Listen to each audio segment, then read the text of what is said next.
मैं कहना चाहता हूं, जिन भारत विरोधी और आतंकी संगठनों ने भारत माता के मस्तक पर हमला करके कई परिवारों के सिंदूर मिटाए थे, उन्हें भारतीय सेना ने ऑपरेशन सिंदूर के माध्यम से इंसाफ दिलाने का काम किया है। और इसके लिए आज सारा देश भारतीय सेनाओं का अभिनंदन कर रहा है। ऑपरेशन सिंदूर सिर्फ एक सैन्य कार्रवाई भर नहीं है, बल्कि भारत की राजनैतिक, सामाजिक और सामरिक इच्छा शक्ति का प्रतीक है।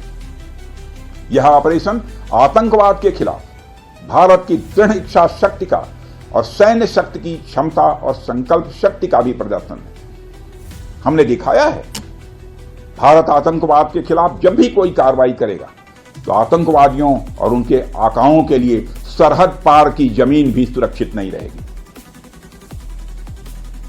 भारतीय सेनाओं ने ऑपरेशन सिंदूर को पाकिस्तान में मौजूद आतंकी ढांचा ढहाने के उद्देश्य से लॉन्च किया था। हमने उनके आम नागरिकों को कभी निशाना नहीं बनाया था, मगर पाकिस्तान ने न केवल भारत के नागरिक इलाकों को निशाना बनाया, बल्कि मंदिर, गुरुद्वारा, गिरजाघर पर भी हमले करने का प्रयास किया। भारतीय सेना ने शौर्य और पराक्रम के साथ साथ संयम का भी परिचय देते हुए पाकिस्तान के अन्य ठिकानों पर भी प्रहार करके करारा जवाब दिया है। हमने केवल सीमा से सटे सैन्य ठिकानों पर ही नहीं कार्रवाई की, बल्कि भारत की सेनाओं की धमक उस रावलपिंडी तक सुनी गई, जहां पाकिस्तानी फौज का हेडक्वार्टर मौजूद है। मित्रों, भारत में आतंकवादी घटनाएं करने और कराने का क्या अंजाम होता है, यह पूरे विश्व ने उरी की घटना के बाद देखा, जब हमारी सेना ने पाकिस्तान में घुसकर सर्जिकल स्ट्राइक की। पुलवामा के बाद देखा, जब बालाकोट पर एयर स्ट्राइक की गई, और अब पहलगाम की घटना के बाद दुनिया देख रही है कि जब भारत ने पाकिस्तान के भीतर घुसकर मल्टीपल स्ट्राइक्स की हैं।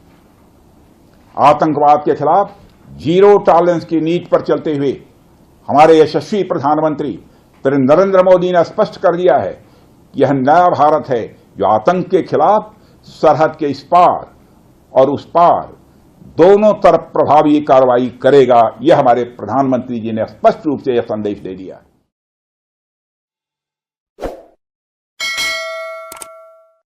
दिनांक 10 मई को समय करीब 7:10 बजे संध्या में एयरपोर्ट थाना अंतर्गत एक सूचना प्राप्त हुई कि निर्माणाधीन नए एयरपोर्ट पे किसी महिला को पाइप के अंदर देखा गया है। सूचना का सत्यापन एवं आवश्यक कार्रवाई करते हुए घटनास्थल पर त्वरित हवाई अड्डा थाना द्वारा पहुंचा गया, जहां उस पाइप को काट करके एक अज्ञात महिला का शव बरामद हुआ।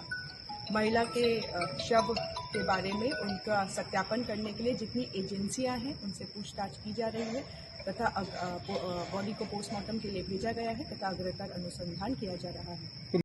The armed forces are maintaining a strong vigil on the situation. They have been given instructions to deal strongly with any instances of a repetition of the violations of the borders along the international border as well as the line of control. Thank you.